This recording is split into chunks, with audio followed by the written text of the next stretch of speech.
Hello and welcome to the Warhammer 40k Book Club. This is episode 12, in which we're discussing Devastation of Baal by Guy Haley.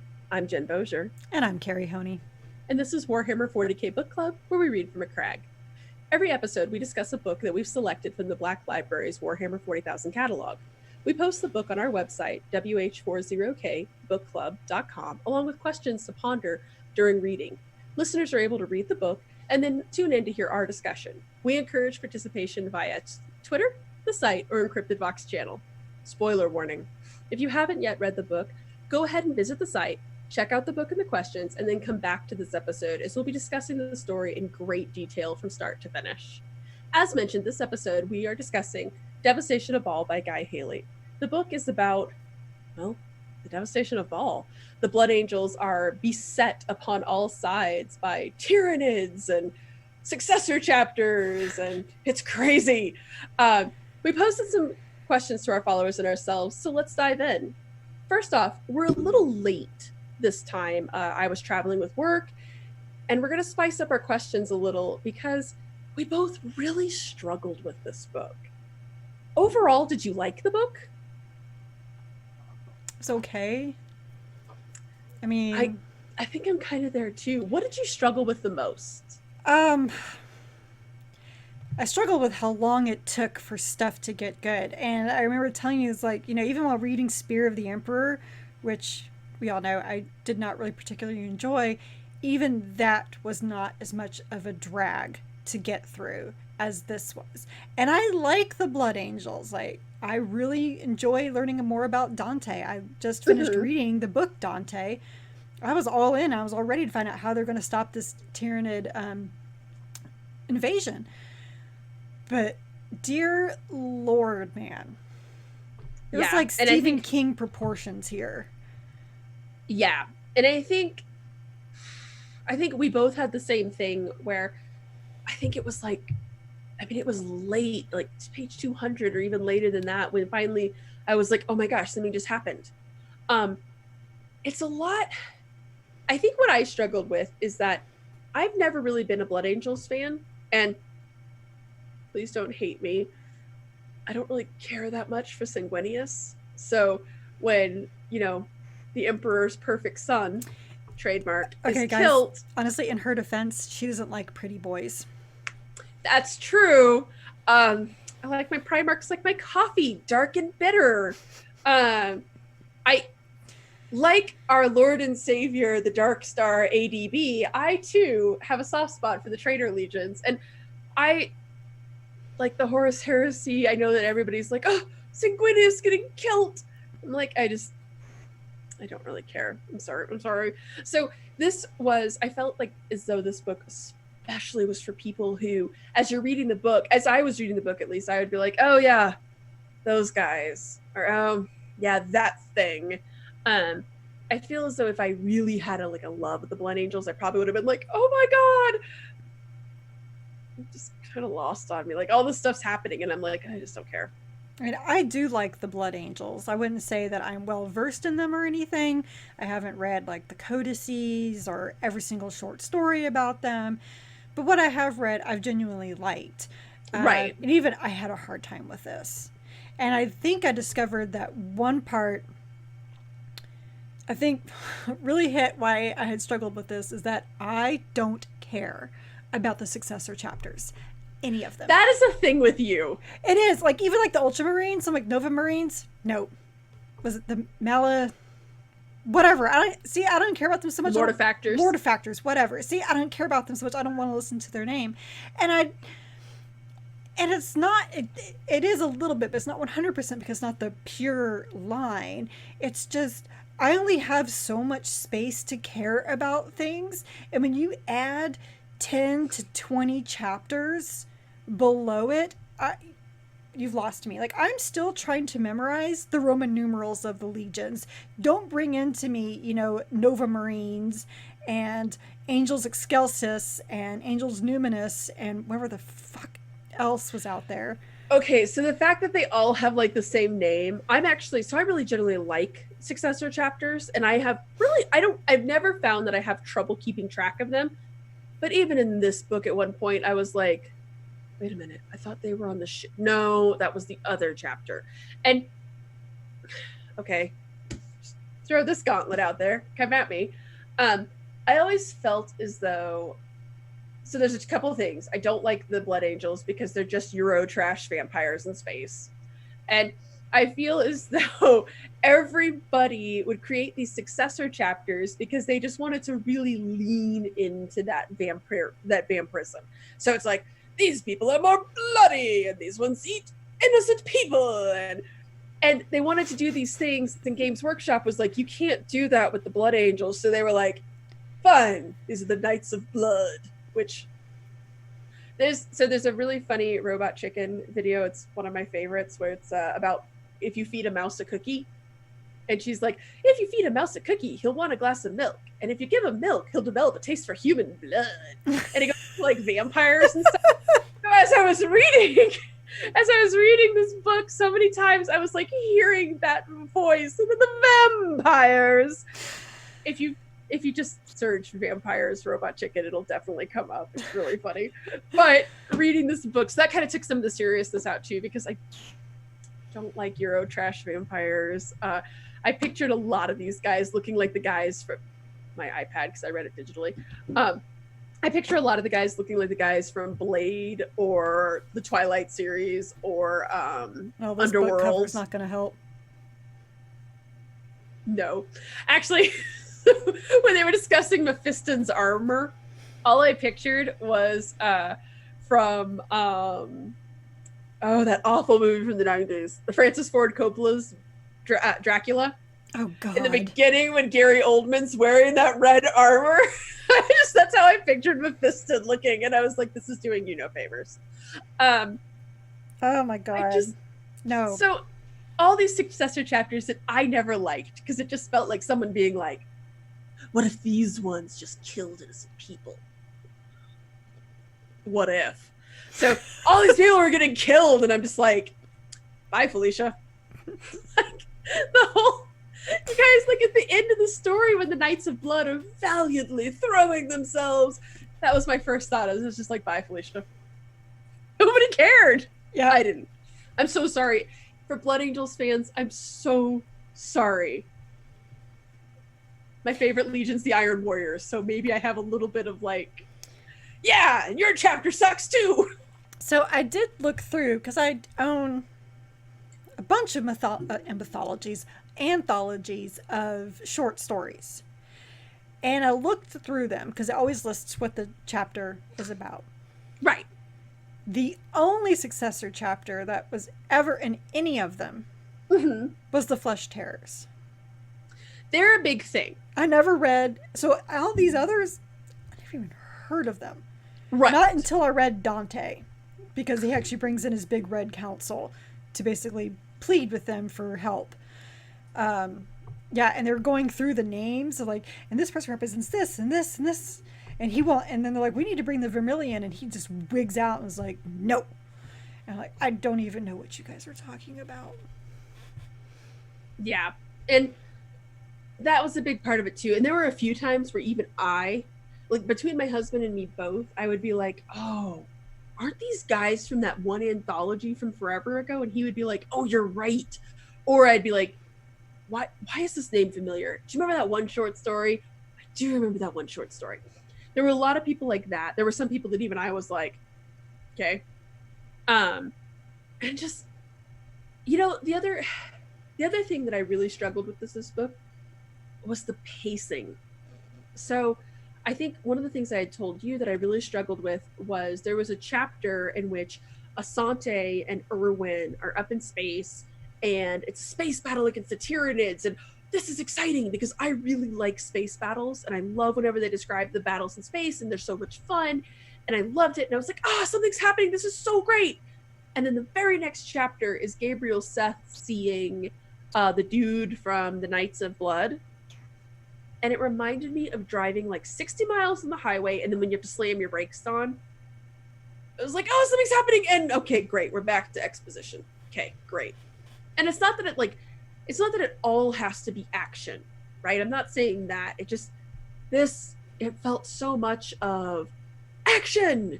Okay, now we're going to talk about this one chapter and kind of some of the history of this chapter and why people don't like them. Okay. I thought we were done with this. Especially since you just killed them all anyway.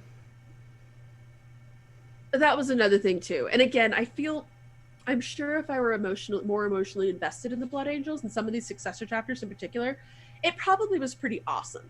It was probably like, oh, they get to go out like badasses. It was like a nice little lump of sugar for them, right? Like, yeah, they're kind of evil, like the Knights of Blood. They're straight up evil. They're less spicy world eaters. And they kind of, well, the chapter master anyway, kind of repented in the end. Yeah. He tells Gabriel, like, you don't want to don't end up like us. Yeah. And by the way, we're sorry that we totally like ate everybody in that settlement next door, but you know, I say again, less spicy world eaters, which has always been kind of a thing about them anyways, but whatever. So what parts of the book really stood out to you, good or bad? Oh, actually one thing that really stood out to me was when they were going over the numbers. This chapter has this many people. This chapter has this many people. This has this many people. And then near the end, when they're going, they're gone. They're gone. They're gone. Yeah. They have less than 100. We have less than 200. And I'm looking through all that, and all I could think of is maybe that's a problem with the Codex Astartes. With the limiting of 1,000. Because if these... Yep. If the Blood Angels were able to be at full force, probably wouldn't have had such huge losses. If they were allowed to be a legion again, I mean, granted, you wouldn't have had all these Successor chapters because there would have been no need for them. There might have been a couple, because, Sigismund, developed the Black Templars afterwards, and that would have happened probably no matter what, the Codex Astartes or not. For sure. So you would have had some. Angry. Right. You would have had some, but you wouldn't have had, like, what it is now. And now that they're basically having to start from scratch, like before the Emperor found Sanguinius from scratch. All I can think of is, I understand why you made those rules 10,000 years ago with what happened. Absolutely. Totally get it. But the way 10,000 years later, or actually now it's 11,000 years later, those rules may not, we can't really go by those rules anymore because we're running out of people. Right. And that, it was a good thing, bad thing, I think, and maybe law of unintended consequences, where so yes, you're never going to have a situation where all of a sudden one dude shows up with 8,000 Space Marines ready to take over, right? On the other hand, you could run into a situation where your entire chapter gets wiped out in the blink of an eye. Right. Plus, there's also to think of, since the Traitor Marines are not all gone, let's just stop them from continuing to recruit, because they're not adhering to the Codex Astartes. They're just kind of doing whatever, so they may still have tens of thousands of people, and now you've just severely limited yourself because the chapters are so fractured. The Nova Marines have their own chapter master. They don't have to adhere to Marnius Calgar if he decides that, when it's rounding up the call from McCragg, everybody has to come. They're like, no, we got our own problems. Like, we don't have to. And the strength is gone.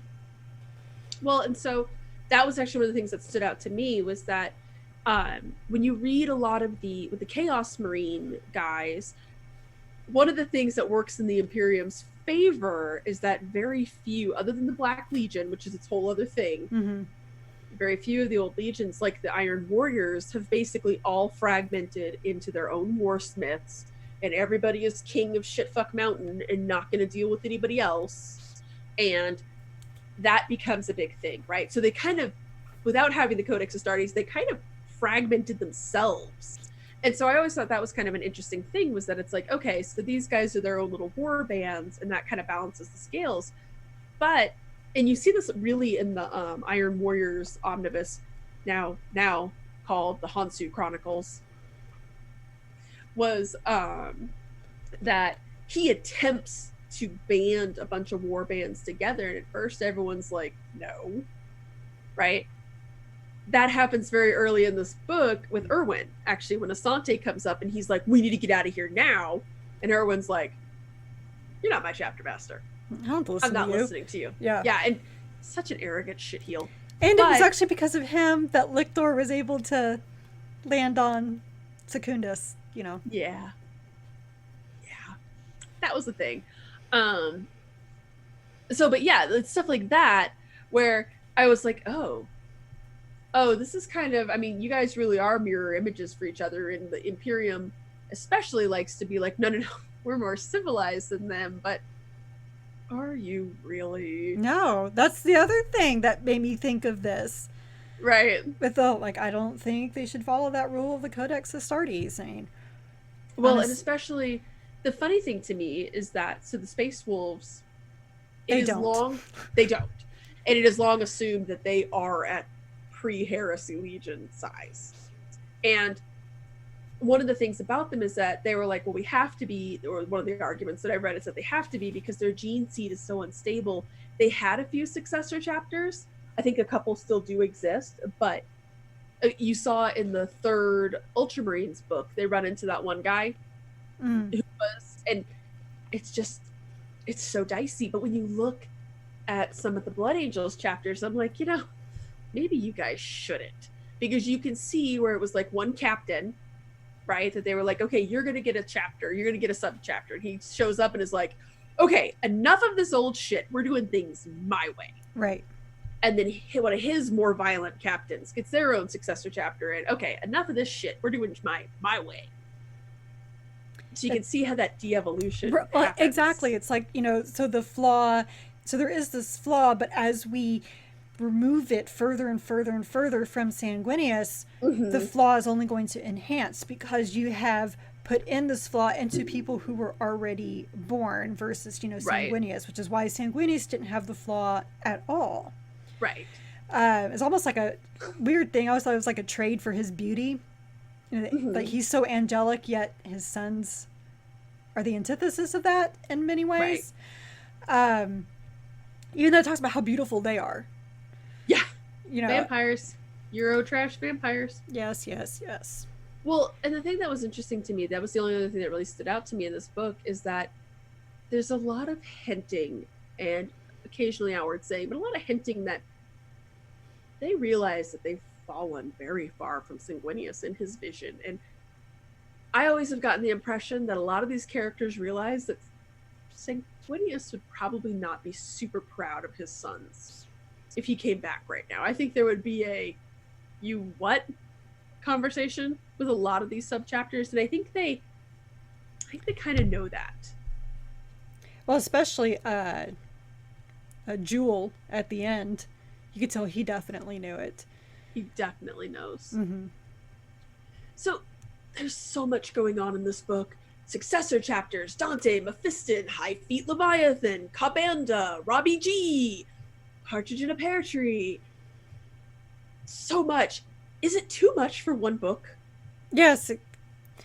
I actually, when they were bringing in the Kabandha, which again, so they mention him like a bit in the beginning, and then you don't hear about him again until much later, right, when Mephiston does the ritual. Like, I even told you when that happened, I was like, wait, what is he doing again? Oh, right, the demon thing. Right. That demon guy. Right. And then you don't hear about him again until near the end. And it was one of those, as at that point, I was like, this reminds me of Spider-Man 3. I know I know this movie doesn't exist, but that's like the best example I can give. Yes. It's just, Spider-Man 3 would have been so much better if they had cut down on how much they wanted to cram into this. If they would have focused on one villain. Yes. Say what you will about Topher Grace as Venom. If they just would have focused on Venom, or just Hobgoblin, or just the Sandman, but the fact that they were like, let's just put them all into one movie. And then have this really weird emo dance. Exactly. It was and that's this. oh my gosh. Like, and on one hand, it's so if you listen to this podcast regularly, you're probably saying to yourself, wait a minute, Jen, you loved the Shroud of Night, which had so much going on.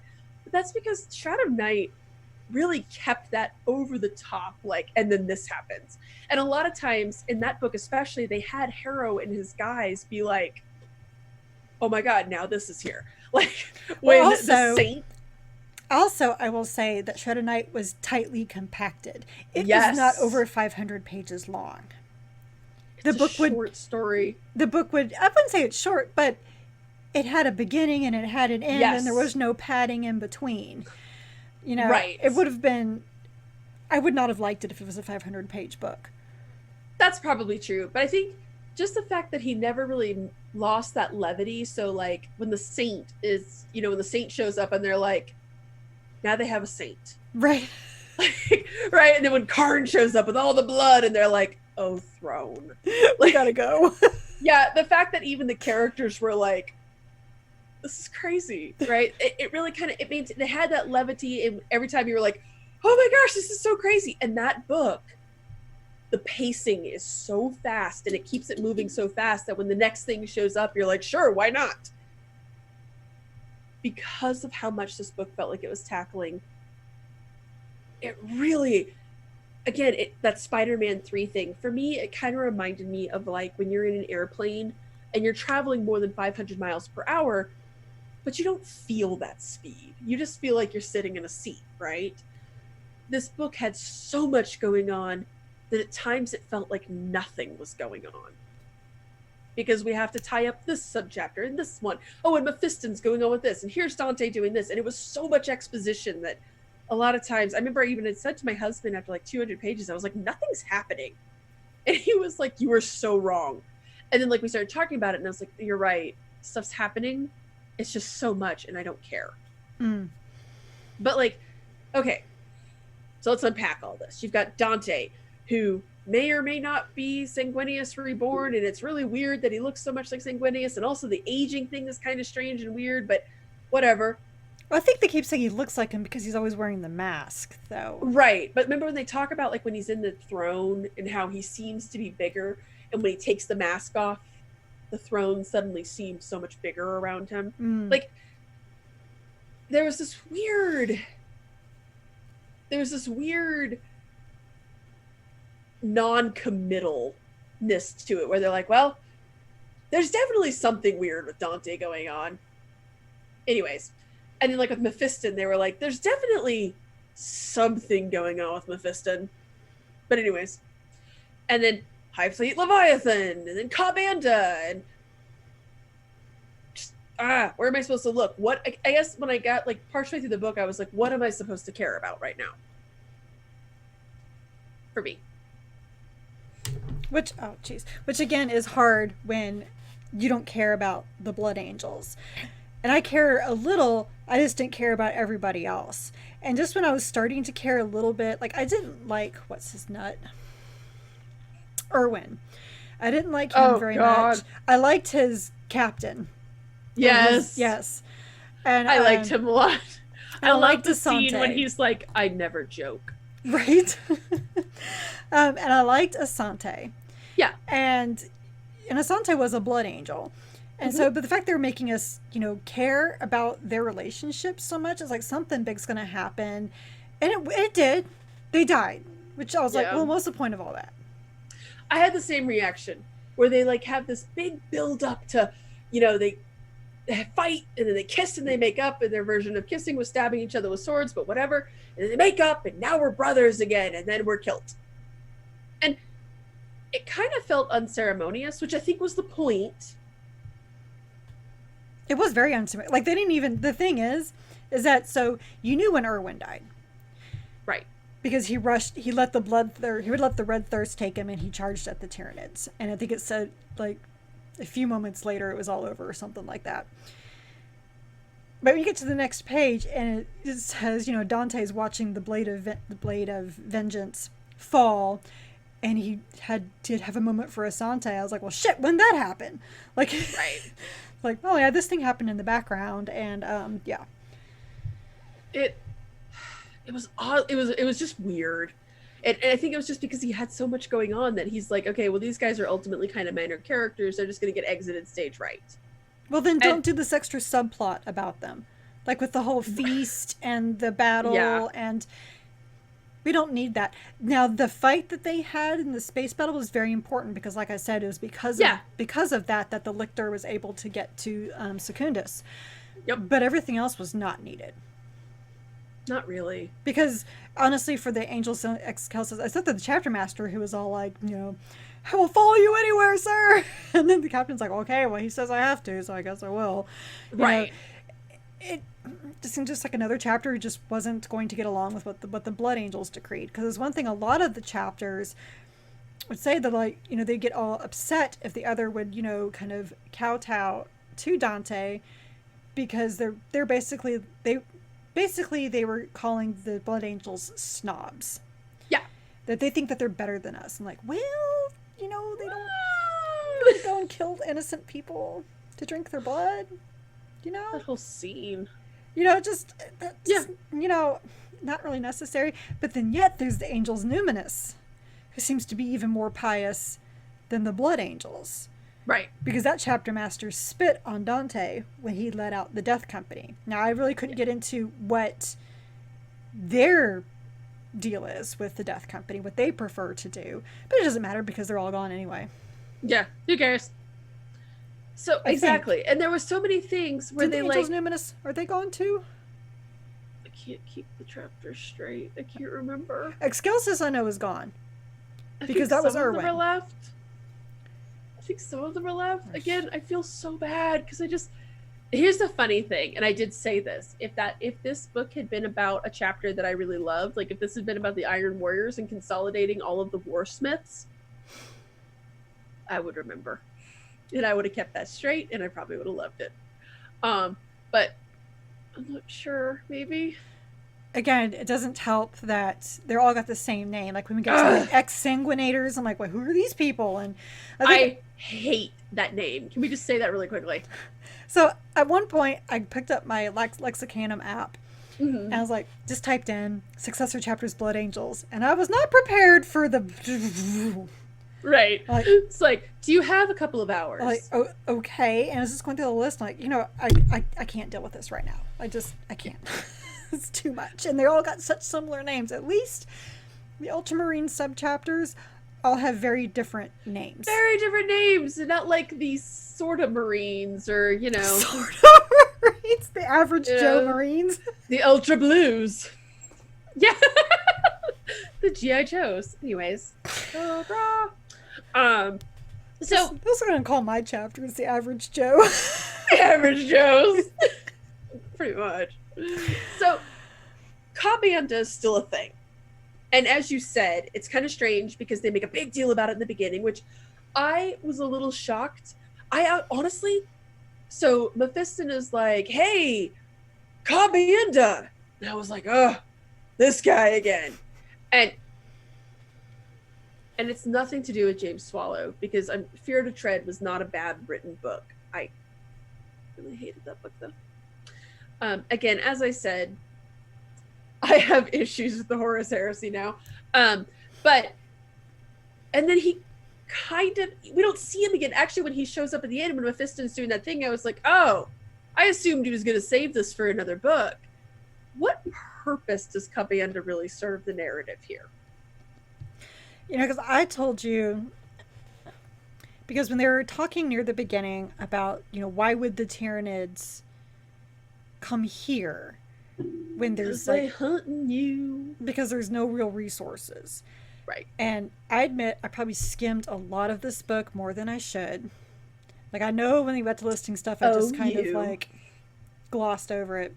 It's fair. So I was actually thinking that perhaps because they were saying that Kabandha was using this moment as a way to turn the Blood Angels over. So my thought was, maybe he got the Tyranids to change course, because they even talked about how they, took a sudden left at Albuquerque and just came on over. So that's what I thought. And then you're like, oh no, they said earlier that they have a grudge against the Blood Angels. And I'm like, I totally missed that. And actually, I don't know what the grudge even is. But so the too long did not read is that the Blood Angels done fucked them up. All right. So they're not happy about it. We'll talk a little bit more about the Tyranids in a bit here because there's a lot to unpack there. But yeah, so that was kind of a fair thing, right? And I really, the whole thing with Kabandha kind of felt, and it's not a full demoness machina, because Robbie G does a whole bunch about this. The rift combined with Guilliman showing up, combined with Kabandha, it's kind of this perfect storm of, and now all the Tyranids have been taken care of in this particular section. But Kabandha just kind of felt like, well, these Tyranids are a little overpowered and we're going to need something to kill them. The purpose that I felt that he brought was really, it kind of felt like Guy Haley being like, oh, by the way, this guy's still a thing. This is going to be a problem going forward. And that was really it. But maybe that does lay some groundwork for later, because during Mephiston's ritual, there was that one librarian that Racilis is not a fan of. Right. And it's because of that guy's faith, like his ambition broke the circle. I have a feeling this is going to be something that they're going to deal with, you know, in the coming. And because Kabandha even said, because he was wounded from Mephiston's attack, and he was like, my hold on this world is not very strong. I don't know how long I'm even going to be able to do any of this. Like, he had this plan, this is going to work, but it got thwarted, and now it's not going to work as well, but maybe he can still get some people. And if anybody was going to get anybody, it was going to be the Knights of Blood. And yeah, straight up. God loves Centaur Jewel, who was just like, nope. Not today, friend. Nope, we're not good people, but no. Yeah, exactly. So it felt like he was just kind of there to be like, oh, he still exists. Now we're going to go. So how do you feel about the Tyranids as an enemy, by the way? Because I think this is, correct me if I'm wrong, but other than that one Ultramarines book, this is probably like the biggest in-depth look into the Tyranids you've had, right? Maybe, because I mean, I've read a lot of Death Watch stories, which have which they usually show up when the Tyranids come in town, usually by some, you know, rogue inquisitor who's using them for something, and using the Tyranids as a diversion. You know, big shock, right? Right. Or the guy in the Magos who was using the one to murder people. If you guys want a great example of that, of the Death Watch being used by Rogue Inquisitor while Tyranids are attacking, David Annandale wrote an amazing short story called The Virago Fastness. Anyway, I actually find the Tyranids boring. As just like, because they're giant space locusts. I know you like them, but I guess to me it's just because the only purpose, I mean, they're space locusts. Their only purpose is to attack something and make it void of all life and then move on. And yes, they become, you know, more powerful. The more enemies they kill, the more nutrients they eat, blah, blah, blah, blah, blah. I don't know. I just think that's very boring. There's not that many layers in that. Right. At least, like, yes, the orcs are not much better, because they just wanted good crumpin'. But at least they have, like, I don't know, a personality, and they have a sense of humor, so they have a little bit more depth. Whereas the Tyranids are just these screeching insects. Well, they're, from that point of view, they're really like the Borg from Star Trek, which... I'm not a Trekkie. I don't know who the Borg are. Sorry. Who are you? Dude, so, the last Star Trek movie I watched, aside from the first reboot, that was the last one I watched. But before that, last one I watched was Search for Spock, which was terrible. So, no, we don't. You don't acknowledge the odd-numbered movies, or the first one. Really, it's only the second and the sixth one. Anyways, I didn't know there was a sixth one. Oh my god, the Undiscovered Country is wonderful. Anyways, so I've always really liked the Tyranids. I like the Tyranids because I personally believe they are second only to Chaos in terms of their threat level. They are just hell-bent on destroying stuff that they encounter. They can't be reasoned with. They don't have a personality. They are just death incarnate. Now, I always really liked the Borg, and I'm going to compare the two of these together. I really like the Borg in Star Trek The Next Generation because they used them very prudently. They showed up, they were a threat, they were dangerous, they made Locutus, and then they left. Voyager is where they really leaned into the Borg, and they really made them pretty much this overpowered villain, which this book I felt like really leaned into the Tyranids. And they are very overpowered. The way that they eat stuff and then they learn all these things and they adapt. As I was reading this book especially, I got to a point, I want to say it was like around page 100 or 200 or something like that. It was when we were reading about the lictor. That I was like, okay, so by the end of this book, these things should basically be unkillable. Because by your logic, if they just keep adapting and overcoming everything they're seeing, because they're eating it, they should know everything, and they should be unkillable, really. And I even had that moment, like around the page 200 or something, where I was like, it's going to take a Deus Machina to kill these things. Fun story.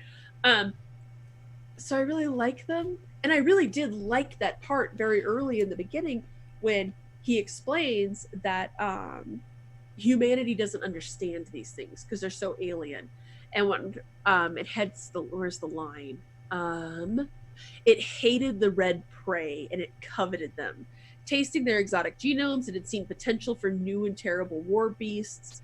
This was deliberate, considered, and done in malice. The hive mind was aware, and it desired vengeance. So the idea that they're hunting specifically, because that actually made it a little compelling to me, because the Blood Angels are on the wrong side of the rift. They've got a fucking demon who's been hunting for them since the beginning and a little angry with them now. They've got the Tyranid. These poor guys. Oh gosh. It's not a good time to be a Blood Angel. I mean, like, seriously. I mean, it's so bad that when Dante dies and he sees Sanguinius and he's just like, oh, thank God, I can finally rest. Sanguinius is like, no. Like, you're going to have to go back. And he's basically like, no! Just have you seen what's out there? Just make it stop, man. I've been living for 1,500 years. Like, I'm tired, man. Sanguinius is like, bye-bye. Yeah, I'm sorry. Like, he tells him many times, like, here's the yoo-hoo. Oh, he's like, you're my most beloved son. But you gotta go back. Sorry, you gotta go back, buddy. There's someone you need to talk to. I'm not gonna tell you he's my brother, but you need to go talk to him. Yeah, you gotta go talk to this guy. Yeah. So I like them, but again, I like them a little bit more prudently. Like when you saw them in that second Ultramarines book, I really liked them there. I like them in a lot of short stories, a lot of the Death Watch short stories that I've seen. They can be very compelling. They can also be a little overpowered. And that's my one concern. Is that, and granted, even though they had this big Deus Ex Machina that came and killed a lot of them,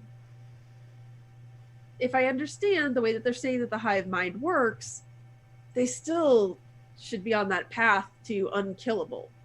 And you can't have Reboot. Yes, Reboot. You can't have him show up every time, nor can you have Abaddon throw a black fortress into Cadia every time the Tyranids show up. You know, you can't do the same trick every time. You got to do a new trick. Yeah, so speaking of Dante coming back now, he's now regent of the Imperium Nihilus. Yeah. Look at you. You're in charge. Good job, buddy. Have the whole thing. You're in charge of all of this. You don't have the Astronomicon anymore, but good luck, man. I know. Oh my God, it would be like being declared like the king of Siberia. Right. Like, behold your lands. Aren't they beautiful? No. So what's next for him? And what's next for all of these Eurotrash vampire chapters? Well, apparently now they're not being picky. They're taking. They're just like, we're all friends now. Like, if you match the markers, like, we'll find a way to fix you, and it's all going to be good. Right? Pretty much. So, but like, what's next? What comes next to this? So, like, from reading Spear of the Emperor, we know that it's kind of a hard life on the Imperial Nihilus side. Okay, so I have a big question about that. Okay. For the Imperial Nihilus side. How the hell did Robbie G get across there? Because okay. I had the same question. Big deal in Spear of the Emperor that it's like a one-way trip if you can even make it across there in the first place. Basically. Well, and I don't want to hear it's because he's Robbie G.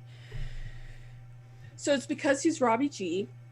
You know, and this guy is my Lord and Savior, and I still don't want to hear that only he's able to do it. Because if that's true, only he's able to do it, then why weren't you over with the Spear of the Emperor?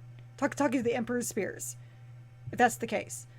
So, our main character from Spear of the Emperor was basically like the Star Trek equivalent of a red shirt. And Robbie G's like Kirk or Spock. He just can. He has plot armor, Carrie. His plot armor. It is called the armor travel. It is called the armor of fate, so. Exactly. It's the armor of plot. Armor. Exactly. It's literally plot armor. I don't know. And I had the same question because at first I was like, oh, he must show up before the rift. But no, because Cadia has fallen and the rift is definitely a thing. So maybe. Because he was just on Terra. Right. So, like, maybe he got all the really, really good astropaths who were like, yeah, we've got this rift shit figured out. And everybody else got, like, the generic brand. You know, it's like the Reddit meme with the, Mom, can we get a good astropath? No, we already have an astropath at home. But the astropath at home is like a walkie-talkie. I don't know. Or a seeing eye dog. Right? Like, that actually bothered me a lot more than it should have. And the weird thing is, like, I knew he was going to be there. I knew he was going to be there just because I had heard stuff on Reddit that he was there. So I already know it's going to happen. But I still have questions. I have questions, and I don't like plot armor. I don't like just cuz. Or because he's Reboot Guilliman. Like, okay? Or are they going to try to say that, shit, you know, it might be helpful if I look, because I have that map of, since the Great Rift, basically. If I knew exactly where the Emperor's Spears were, I think I know. And from what I think I know, when I was looking at the map, they're not past the thickest part of the eye, so there went that theory. Right. I thought, wasn't there a, making a mess over here, you guys. I thought there was a map or something like that in the book, but maybe I dreamed that. The special edition, which I'm now kicking myself for not getting because I love this book so much. I think it had a map.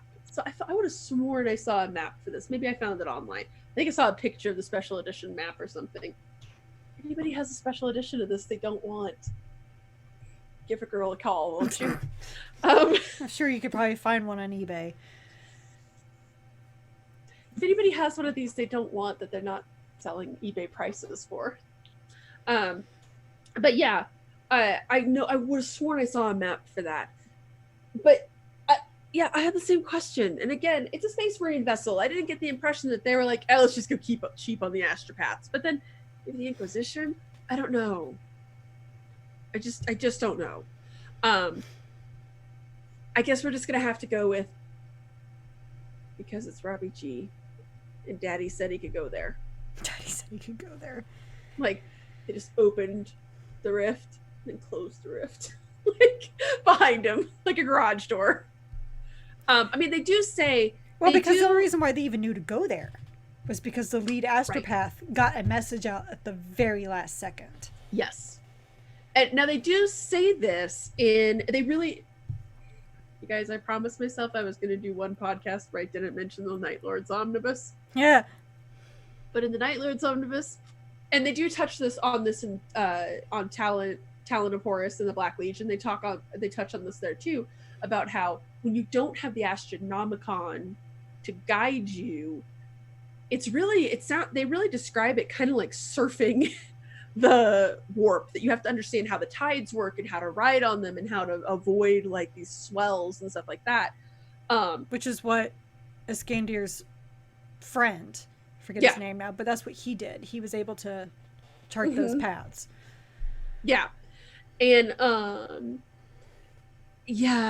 so I don't know, maybe if Reboot Guilliman, like if he has someone who can do that, who's like, I got this, it's fine. I was going to say it's because he's the Emperor's son, but then I remember that Reboot talks about excessively how he never had any bit of his father's psyker gift. Yeah. So I don't know what the answer to that is. All I know is that I did get the distinct impression that when Guilliman leaves, he was basically like, you're on your own, have fun. And I mean, Spirit of the Emperor pretty much established there ain't no getting out of this rift. We're over here and we're screwed. And so...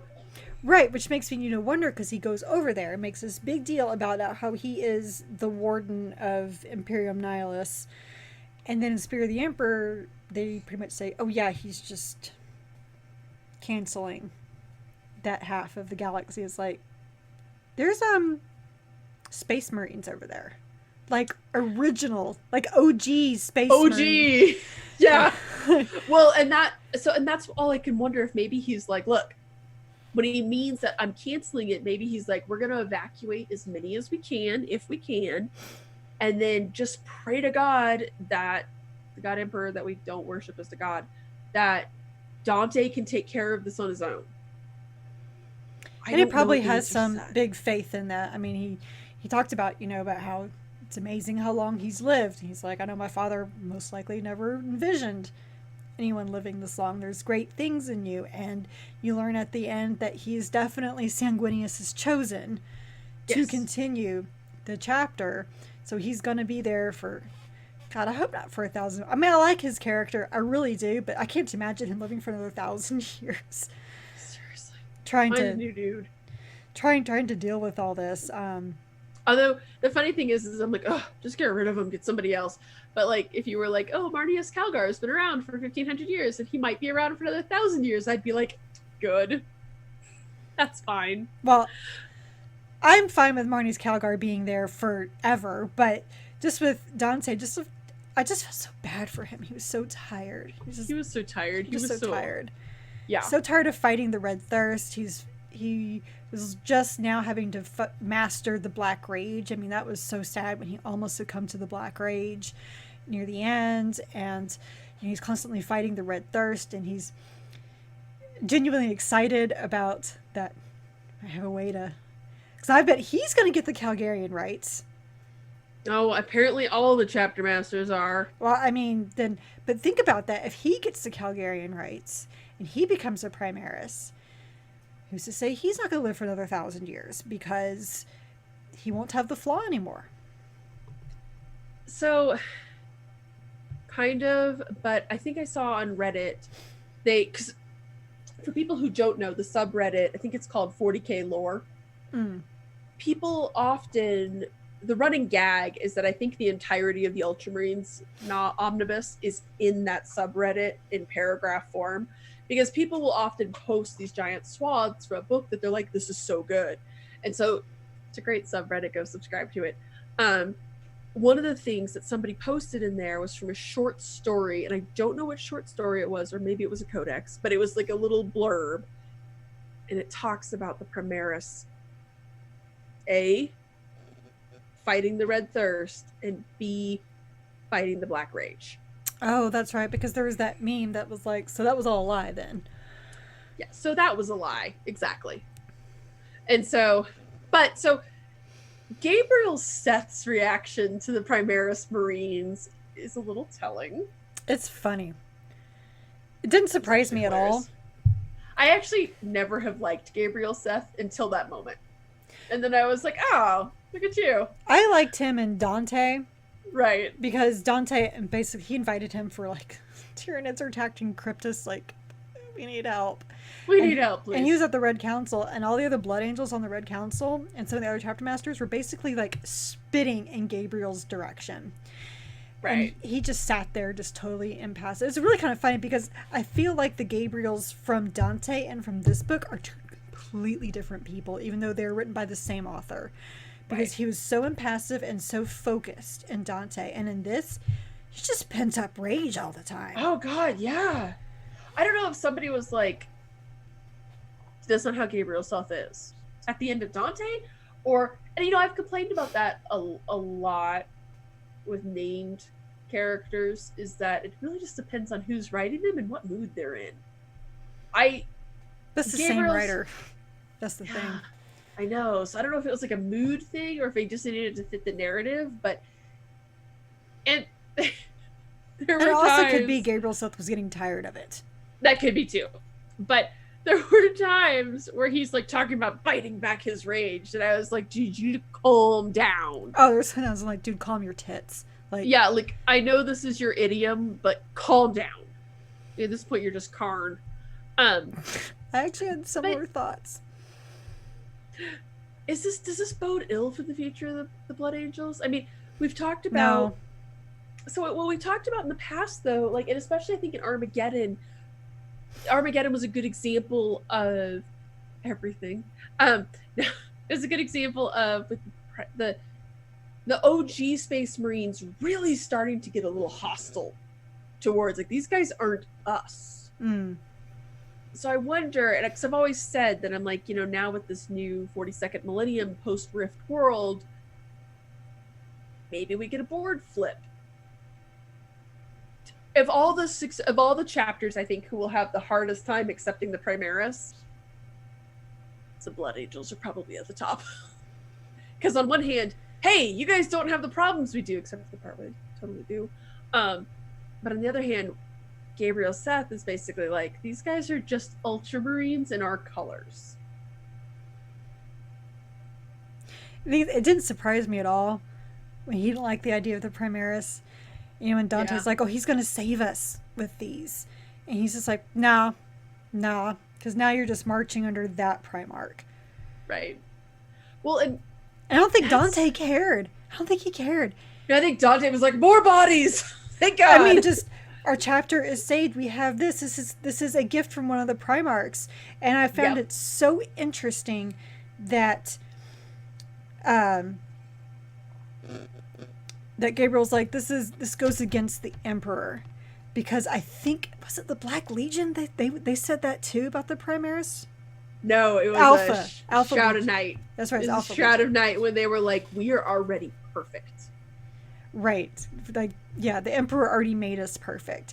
So I found that very interesting. I could totally see the Flesh Terrors being like, yeah, we don't need your unnumbered sons, which will make a very interesting conflict maybe in the future. Although maybe not. Because, like we said, Reboot's already gone back to the other side by space magic, I guess. Maybe these guys go native super quick. Maybe that's why they experience the Black Rage and the Red Thirst, is just being on that side, dealing with these guys up close and personal. They're like, yeah, that shit was only made dormant by Belisarius' call. Thanks for waking it up. Because they do talk about how, when other people are experiencing the Red Thirst, and how it's they're kind of like contagious. Yes, it's like contagious. Or like empathic, in a way. Yeah, maybe. Interesting. Yeah, I mean, that's possible. I don't know. It's interesting, and I'm not sure how it's gonna go. I think, well, I was gonna say it's interesting. It's interesting if you like the Blood Angels. I'm sure that'll be exciting. I could almost see the Flesh Terrors going and teaming up with the Emperor's Spears. Just kind of being like, you know. That would be so... Actually, that would make me like one of the sub-chapters or any of the Blood Angels, if all of a sudden in the second book of the Spear of the Emperor, because remember, I mean, they do say that she basically is just like, well, this is this story. There'll be another story coming. Maybe it's the Flesh Terrors coming to save them. Then I would be Actually, I don't think the Flesh Terrors are going to come to save them. I think they're just going to go over there and pout. Well, that could be too. Well, they show up and they're like, we don't. Well, now we can't pout because there's people to kill. Thank God. It's like, so they can go kill Nar-Kazar. Okay. All right. If ADV happens to listen to this, would you kindly give us like a phonetic? Because I can't figure out how. You guys, this has been bothering me ever since he made the comment about it. Every now and then that name will pop into my head and I'm like, how else do you say it if not Nar-Kazar? I'm so sorry. It's probably like Kaiser or something like that. But well, then spell it differently, dude. Because I'm sorry, the K apostrophe czar. I don't know how else to pronounce that. I think. Please help. I want to be correct. Okay, I think what it is, it's not our pronunciation, it's our accent. Oh, that could be too. Because we do not have the, refined British accent. I grew up in a town of 1,000 people, okay? Yeah, well, I mean, if I drink more of this, angel's blood or whatever, my blood wine, my twang will come out, like hardcore. Yeah, I think in our last podcast, you could tell that I grew up in the sticks. The struggle is real, people. But Baal's devastated. Dante's in charge. Dante may or may not be Sanguinius reborn. Also, definitely was chosen by Sanguinius. Mephiston is weird. The Leviathan is after them. I have a question. Yeah. About Mephiston. Yes, Carrie in the back. Where the fuck was he? Because he says after the Kabandha, he's like, we have to go help our brothers. Where the fuck were you, dude? Because if you are this powerful of a psyker, all it takes is all your librarians going and just disrupting all the shit. Yeah, so I actually had a major problem with Mephiston in this book because he spends so much time. Which the first thing that I liked is when they were like, oh, he's like basically the most powerful psyker in the Imperium. I was like, excuse you. That's a Tyranids. Yeah, thank you. I'm such an Ultramarines fangirl. Well, no, but like you said, he's already been listed as the third most powerful psyker, which would be behind the Emperor and Magnus. And old Maggie. Anyways, been a really long week, you guys. Yeah, so they go into all this thing about him being so powerful. He does this astral projection where he can basically just show up and talk to people. What the fuck has this guy been doing with his time? I feel as though, and again, not to call people out, but I feel as though he could have been doing a lot more to help everyone. Wasn't he on Secundus? Wasn't he on Secundus when they did that ritual? Yeah, I thought so. Yes. Because that's where he shows up. Kabandha. Right. I mean Kabandha. He shows up there. Okay. So, yeah, and again, like, so there was a series of books. I think they were written by Darius Hinks about Mephiston. And about him returning to life after Armageddon and how he comes back more powerful. He's a more powerful psyker. He's a better combatant. He's everything. And this book really kind of felt like Guy Haley being like, yeah, he's still different, but that's not important right now. You spent so much time on it. Which again kind of goes back to what this other guy was telling me on Twitter about so James Swallow's Omnibus, which I've learned that the codices have been like, oh yeah, by the way, we're like nixing all of that. Which is why there's like no Rafin. See down here it says not enough Rafin. Yeah, there's no Rafin because apparently he doesn't exist. Or he was sent off to Diabor, which is what this other guy was piecing together. Anyway, he doesn't exist now. But James Swallow, when he talked about Mephiston, Mephiston was not. He was a much more sociable person. Like he was I think that's pre-Armageddon, though, isn't it? His death on Armageddon. No, because he was known as the Lord of Death. Oh, his death on Armageddon, he was known as Callus. His other name. Yeah, I can't think of it right now. But so, again, though, depending on the author, depending on the story, depending on the need, I really hated Mephiston in this book, with him thrashing in his coffin of satin and velvet. Just make the guy fucking sparkle. I'm sorry, it was just so over the top, luxurious. Again, so there's if you like vampires, which I don't, traditionally, like my favorite vampire movies are like A Girl Walks Home Alone at Night, Let the Right One In, Near Dark. Don't let her fool you guys. She read Anne Rice. Okay, everybody read Anne Rice in the 90s? I did not. Everybody who had taste? No, I don't know. Okay, look, a lot of people... Okay, all of us goths read Anne Rice because she understood us in the 90s. It was a phase. A lot of people went through it. Yeah. And Interview with the Vampire is a guilty pleasure of hers. Don't let her tell you any different. No, actually, I never even liked that one that much. I read all of her books, and all of them I was like, okay. And then everyone would be like, the next one's really good, and okay. Anyways, so I've just never liked the glamorous vampire thing. That's just never really been a thing of mine. So maybe people read the Mephiston stuff and they were like, this is amazing. Wait, don't you like Vampire Hunter D? Vampire Hunter D is flawless and a whole different thing because he is a Dun Peel. He is half vampire. No. I'm just talking about the only good Vampire Hunter D movie. There's the second one. Excuse you. Oh. And there is a rather glamorous vampire there. Oh, he's beautiful, yes. But look, neither here nor there. That's actually my pretty boy vampire that I love. I love Vampire Hunter D. I love both of them. Bloodlust is superior to the first one, but that's a whole other thing.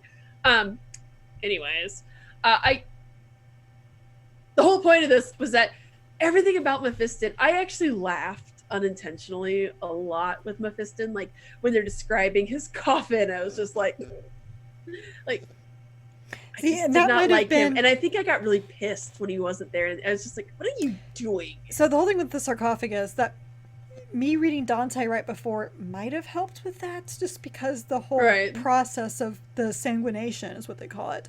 Oh yeah, no, I get it. I mean, just the whole thing, and they really described it, so that didn't, and they talked about how, so Dante, they almost killed in the sarcophagus. Right. Because he wouldn't stop thrashing. And they're like, right. He's going to wake up and be in the Black Rage. Or have the Red Thirst. He's going to be too far gone to the Red Thirst. Which is what they worry about with Mephiston. Well, Mephiston, he comes out. Mephiston's whole thing is that he's the only one aside from Raphin. Well, like Raphin doesn't exist anymore, so it doesn't matter, but he exists in your heart. He does exist in my heart. They're the only two who have had the Black Rage and then overcame it. Yeah. I guess now Dante is too. Yeah. But I guess my point being that just I didn't like him throughout. And I too got to the end and I was like, we spent all this time detailing your sarcophagus, which made me laugh from start to finish. I do have to admit, I was not a fan of Mephiston in this, which made me very sad because it was, again, James Swallow's Blood Angels Omnibus made me really like him. He was such a good character. He had actually sense of humor. Like when he goes and sees this Sanguinius reborn, and he's just kind of like, huh. Yeah, no? Not so much. Don't think so. Just not this recluse misanthropic recluse, pretty much, who only likes the librarians around him and Dante. Right. And I don't know. I struggled with the whole thing with him, this whole book. Especially like at the end, that's one of the first things I wrote in my notes. I was like, where was Mephiston? Busy, I guess. No, he said they were going to join their brothers. Maybe. What? He went to help the spirits of the Emperor. No, but I can hope. A girl can hope. Actually, I think that would be hilarious to see the kind of Viking-y, just down home, salt of the earth, the spears of the Emperor meet the fancy pants. Yeah. Anyways. Actually, I'd like to see the Blood Angels and Space Wolves together. In the same room together. Nowadays. Actually, Bjorn Halfhand might have some opinions. Yeah. I think it sets up the post-rift, that side, I think it kind of sets them up. I feel like this whole book was basically like, all right, guys, look, these successor chapters aren't coming with us into the future. Too bad, so sad. They went out like bosses. These are the guys coming forward to us. We're not sure how we feel about the Primaris. Dante's in charge. Kabandha's still a thing. Oh, and High Fleet Leviathan hates us. Good talk. I kind of felt like at the end, the way that it ended, I was just like, oh, yeah, good talk. So let me share a text one of our listeners and one of my friends sent me. He finished Devastation of Baal this morning. Okay. So, Devastation of Baal was basically the Primaris reset for the Blood Angels a la Tyranids. Yeah. And I was like, yeah, I guess. I mean, it basically is. And I think that was probably, I would like to imagine that there was probably a conversation as the Primaris were being introduced of somebody going, you gotta clean this shit up. Yeah, how are these guys gonna work with the Blood Angels? And to be fair, I think they did need to clean up the Blood Angels. In fact, there's a lot of stuff that I think probably needs a good scrubbing. But not in the Star Wars way where they were like, everything that came before this, just legend. But I'm not sure. I'm just not sure how I feel about any of this. I don't even know if it was that great of a setup. It was more like, I felt like the entire point of this book was, and we're ready for the story to continue. Okay. So, I mean, Dante was the much better book. It sounds like it, yes. Yeah. Now, I was told that, you need to read this ahead of time to understand Devastation of Baal. And I will say, for someone like me, who is not an expert, has not been reading this for the last 10 years, like Jen has, I needed to read Dante. I really did. I don't think, but by reading it, I don't think there's anything I would have necessarily missed. But just for me, like, understanding some of, like, the trials to become a Blood Angel and all that, I needed that. Jen, obviously, I don't think did. I don't think your husband did either. But Dante set up, Dante was it was a setup for this. But as Guy Haley said, no, they're standalone books. While this is a sequel to Dante, they're still standalone books. And he's 100% correct on that. Right. And Dante was a really good setup, and I don't think this stuck that landing. Even though Dante brought in all those different chapters, it wasn't like this. It was just mass chaos, or they were eating. You know what it was? It was Robert Jordan. Yes, I was saying his Wheel of Time. That is not a comparison you ever want to make about a book. Okay, that is 100% correct. So if you ever read Robert Jordan, after like book 4 or 5, the books are like 600 pages, and 400 pages of it is, this feast, we enjoyed a roast duck. She wore a green dress with gold trim. Oh, look, wine. Do you remember that one feast that we had last book? We also had roast duck. And then like the last 100 pages, something arguably happens a little bit. And then it's like 6 books of that until Brandon Sanderson takes it over. Yes, that's what this was. And they did spend like a lot of time. If I had to read, I got to a point in the middle where I was like, if I have to read the word vitae one more time. Oh my God. I'm going to shit. Which would also be vitae, but beside the fact, let's just move on. Yes. Grew up in a town of 1,000 people. But yeah. If I had to read that word one more time, it was excellently spiced. Oh, that's nice. Actually, bringing back to an Anne Rice book. I read one of her recent books about werewolves, and there was this entire passage about how they made a salad, and it was expertly dressed. And it was the proverbial straw for me with the book where I was like, fuck you and your salad. That wine, the wine thing was almost the straw that broke me with this book, where I was like, I can't. fucking can't. It's not as Why good are as... you drinking wine? It's not as good as Josh Reynolds, like, how he loves Eldari wine. There's something about the bitterness of a failed race. That was just funny! Right? So, do you want to take us out, Carrie, and tell us about what we're reading next? Well, like, did we go over everything? I mean, I think we did. It's just... We did. This book is so long, I feel like, did we? But I guess we did. We did.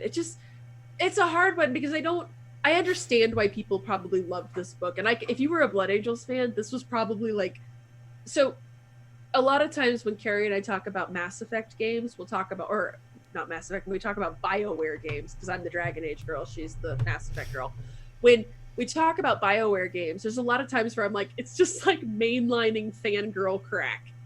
I imagine if you were a Blood Angels fan, this book was probably just like mainlining Blood Angels goodness.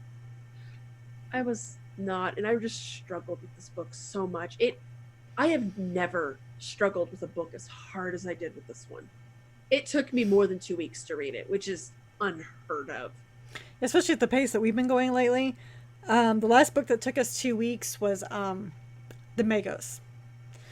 Which was an omnibus. Right, which was basically a giant anthology plus a novel, novella. No, it was a novel. That was a novel. That was not a novella. Yeah, it was a novel. In the middle of it. And even as much as we struggled with Spear of the Emperor, I think we both read it. Because I remember when we read it, I remember thinking, oh God, it took me like a whole week to read this book. How little I knew. Well, so the problem... That so sucks is that, so I do like the Blood Angels, as I've said like over and over and over. I'm not a diehard Blood Angels fan, so no, this did not, would you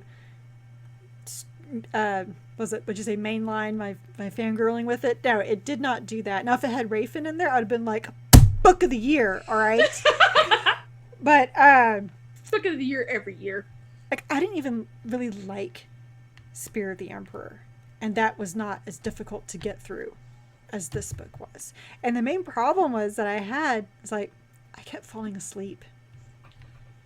I'd read 20 pages and I would fall asleep. Well, I would either fall asleep or I had one of those experiences where I would read like 10 or 15 pages and then I would be like, what did I just read?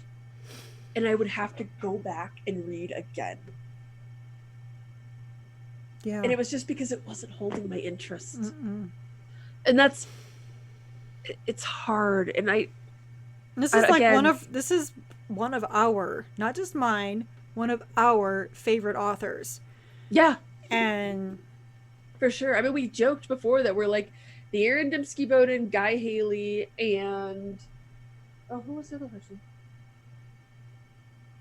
We had said like we had like our holy trinity. That's basically the whole podcast has been these three people.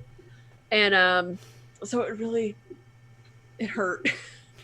Yeah, but I mean, but at the same time, so I'm putting in my review on Goodreads, and I'm seeing that tons of people are giving it 4 or 5 stars. Yeah. So obviously, this just didn't resonate obviously with us, but I'm glad to see that it wasn't panned by everybody. Right. Right, for sure. That this hit notes for, I'm guessing, lots of Blood Angels and Successor chapter Blood Angels fans. Right. But yeah, this just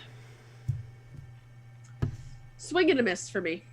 Yeah, the only thing that it did was that one of my big notes that I put there is the one thing I'll say about this is that this book really focused, I think the overall theme is the focus on the difference between the chapters, and specifically those who embrace this thirst and those who try to control it.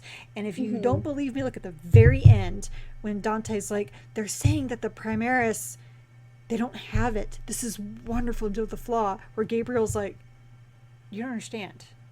We embrace the flaw. Yep. And I wonder if that's going to be a big plot point going forward for the Blood Angels. Like, look, there's the haves and the have-nots. Those of us who do take this and those of us who don't. And if that's going to become that big trigger for them, and that's going to become a point of contention going forward. I mean, well, it sounds like it doesn't matter anyway. But that still seems to be like a factor, though, even going on. If it is just the Blood Angels and the Flesh Terrors, you know, going on, there's still going to be that point of contention between them. The Blood Angels as a whole are not going to accept the Flesh Terrors, and vice versa. Right. Because of how they treat the Flaw. Right. So, I mean, that's our... But I think it'll be a good change. I think after reading this book, after struggling with it a little bit, so we're switching gears and doing some Imperial Guard because I refuse to say Astra Militarum. Sorry. Not only that, I'm old and stuck in my ways. Severina Rain. Yes, I'm really excited. It is a character. It's a female author, Rachel Harrison, starring a female main character, and maybe it's because I love Caiaphas Cain and I love Gaunt's Ghosts. I have a soft spot for Commissar stories, so I'm excited. And it doesn't help that, you know, ADB actually did request that we read this. But we did actually have this on the pre-order list. So we did. When he said that, I was like, oh, well, we'll just kind of bump it up higher than when we get around to it. Because he said he wants to know what we think. So I'm both curious and scared to read it. I know. Like, no pressure. Like, what if I hate this book? I don't feel so bad. But on that topic, Carrie did it again and has 2 copies. Ruh-roh. Right. So, because it'll be cheaper for me to actually mail this to someone than it is for me to send it back, I'll be giving one of these away on Twitter. So be sure to follow us at WH40k Book Club on Twitter. And I'll be giving one away that'll probably reference this podcast, actually. Something that we have said in it. A little enticement. So, do we think we covered everything? Maybe? We did. We did. All right. Let's go ahead and take this on out. So you have listened to Warhammer 40k Book Club episode regarding Devastation of Baal. Be sure to join us for our next book where we take a look into the life of a commissar, Honorbound by Rachel Harrison. Be sure to look for this giveaway this week on Twitter at WH40k Book Club. Please note we are an unofficial book club and not affiliated with the Black Library or any of its affiliates. You can find both the vidcast and podcast on our website, WH40kbookclub.com.